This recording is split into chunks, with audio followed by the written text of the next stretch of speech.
Hello students, today's topic is current electricity, which is our third chapter. So what constitutes an electric current? So whenever charges move, we say that electric current is there. So moving charges constitute an electric current. So now here I have taken a conductor and these are representing your positive charges and these are representing your negative charges. So let us consider a small area held normal to the direction of flow of charges. So this one is the small area which is held normal to the direction of flow of charges. Inside this conductor, both positive and negative charges may flow in forward as well as may move in backward direction across the area. So let us take in a given interval of time t, the net positive charges move in forward direction is q plus. So how to find out the value q plus? Now suppose your in forward direction your 40 positive charges moving, and in backward direction you suppose 10 charges moving in backward direction. Then what is the net positive charges move in forward direction? Now 40 minus 10, that is your 30.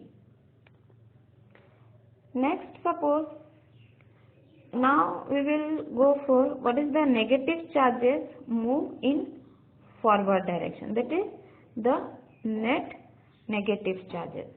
Similarly, we will think that the negative charges flowing across area towards right is suppose your 30 negative charges, and the charges which are crossing this area towards left is suppose 5. So what is the net negative charges? Now what we will do? The forward minus the backward. So 30 minus 5, it will give us 25. So now how to find out the net charge flowing in forward direction? Now the net charge will be q is equals to q plus minus q minus, as we have written here. So the value will be 30 minus 25, that is equals to 5. Suppose this much net charge has been gone through this area within a time interval of t equals to 5 seconds. So what is the current flowing through the cross-sectional area? Now q by t, that is equals to 5 by 5, so 1. So we will say that through this area your 1 ampere of steady current is flowing. So see, since here the magnitude of I came positive, we will say that if current value is coming positive, so just see, if current value is coming positive, what we have got, that I is equals to q by t, where the value comes to be positive, so the direction of current is in forward direction, that is from left to right. So if the magnitude is coming positive, so the current direction will be towards right, and if the value will come negative, then we will say that the direction of current will be in backward direction. So in case of steady current, we can use the formula I is equals to Q by T. So for non-uniform case or the case that is instantaneous current, what is the current at a particular time? For that I will write the formula that I, which is a function of t, will be the limit del t tends to 0 and del q by del t. So this is the instantaneous current expression, which can be written as also dq by dt. Next, what is the unit of current? Since I is equals to Q by T, so your coulomb per second, that is your termed as ampere. So the unit of current will be ampere. So this is the basic idea regarding your current and how to calculate the current. Let us now go for how current will flow in a conductor. So electric currents in conductors. See here, here a conductor is given where these are your positive charges, and again this one is representing the negative charge. So within the conductor, charges move in random motion. Okay, they move in a random motion where they collide with each other also, and also with the ions. So on average, what happens? The number of electrons traveling in any direction, okay, on average the number of electrons moving in any direction will be equals to the number of electrons moving in opposite direction. Here we are talking about the case of that when no external field is applied, when no electric field is applied. So in that case, what happens? The number of electrons moving in any direction is equals to number of electrons moving in opposite direction. So for that, the total current, okay, the net current when electric field is not applied, that is equals to 0. No current is flowing.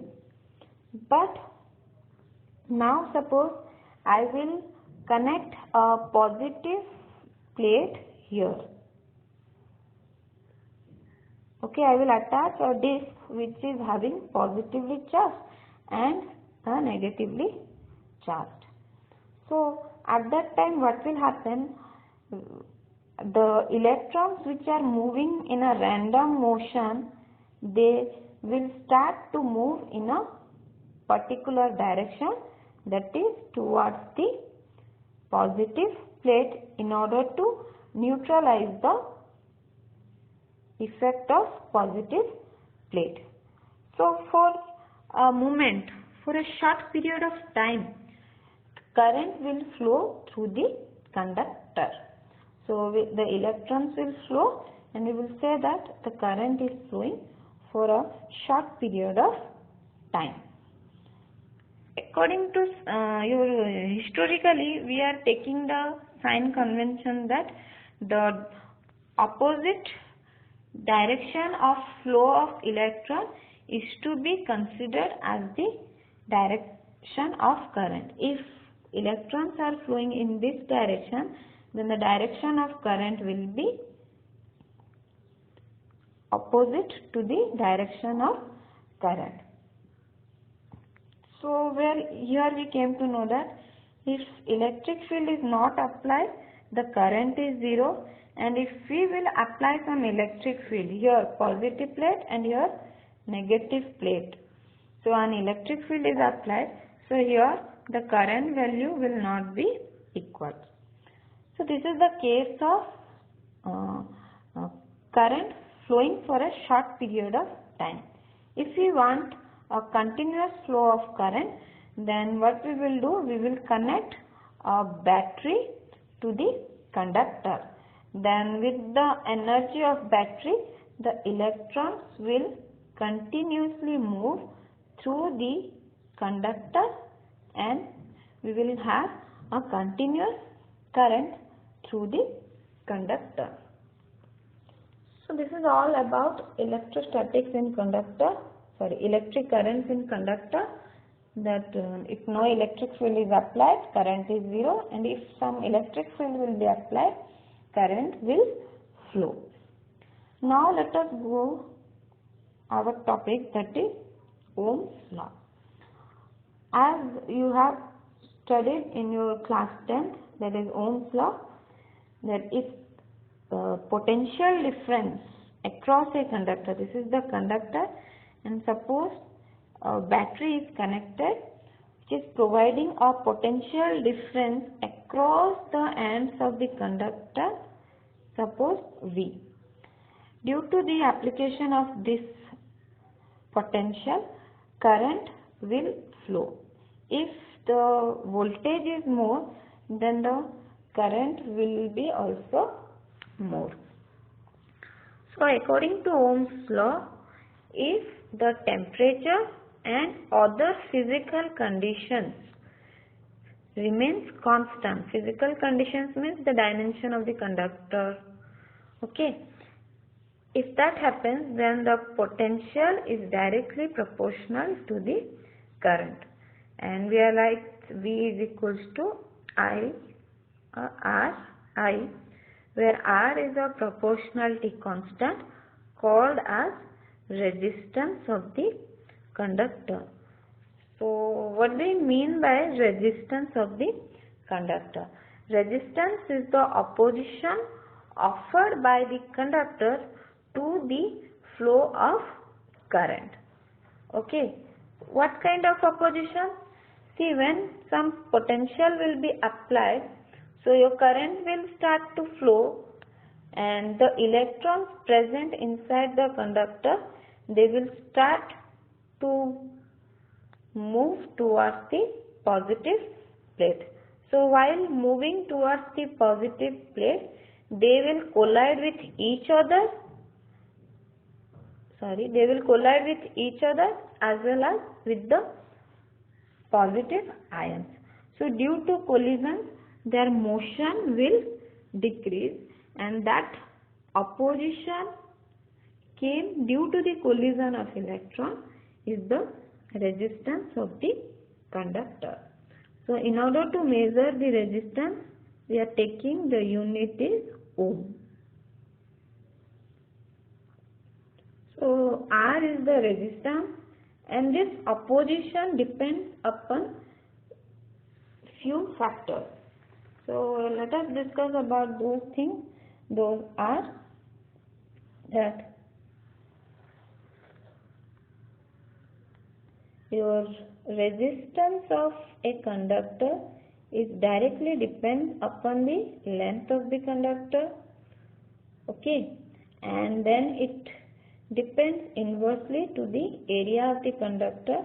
So R will be equals to rho L by A, and where rho is known as the resistivity of the conductor, which is a constant, and this resistivity depends only on the nature of the material. So this is the formula of R is equals to rho L by A. Suppose this is your equation, and initially we are getting equation that is V is equals to IR This is suppose equation 1. This is equation 2. Now what will, if we will put equation 2 in 1, then we will have V is equals to I, and in place of R let us put this one, that is rho L by A. Suppose this is equation 3. Now I will introduce another expression. What is the current flowing per unit area? That is termed as your current density. What is current density? That is, I am representing by J. J is what? No, current per unit area. So this is your equation 4. And what is your area direction? No, area is normal to the direction of current, as I have represented in first diagram, that area is normal to the direction of flow of current. So now we are we know the relation of potential difference, that is V is equals to EL. This equation came from the potential gradient expression.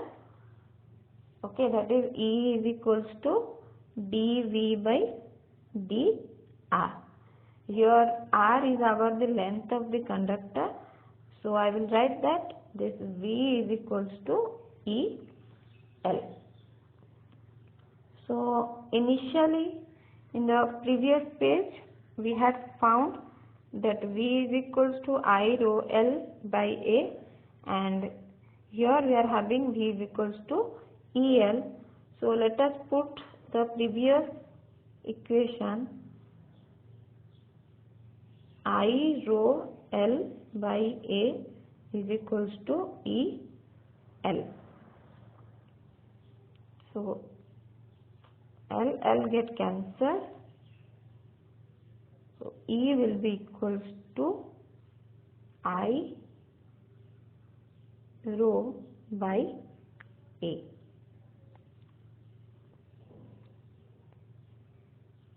And I is what? No, I we can write J into A rho by A. So A get cancelled. So we will have E is equals to J rho, and or we can write that J is equals to E by rho, that is 1 by rho. In place of 1 by rho I will write sigma. So what is your sigma?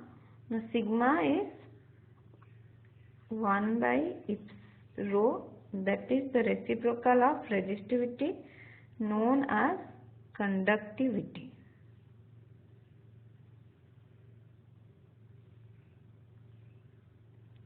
And from this equation we came to know J is equals to sigma E. So J is our vector quantity, and this is the equivalent form of Ohm's law. One is your V is equals to IR, one, and another equivalent form is J is equals to sigma E. So these are the two equations of Ohm's law. J is your current density and sigma is conductivity and E is the electric field. So go through this topic. In next class we will discuss drift velocity.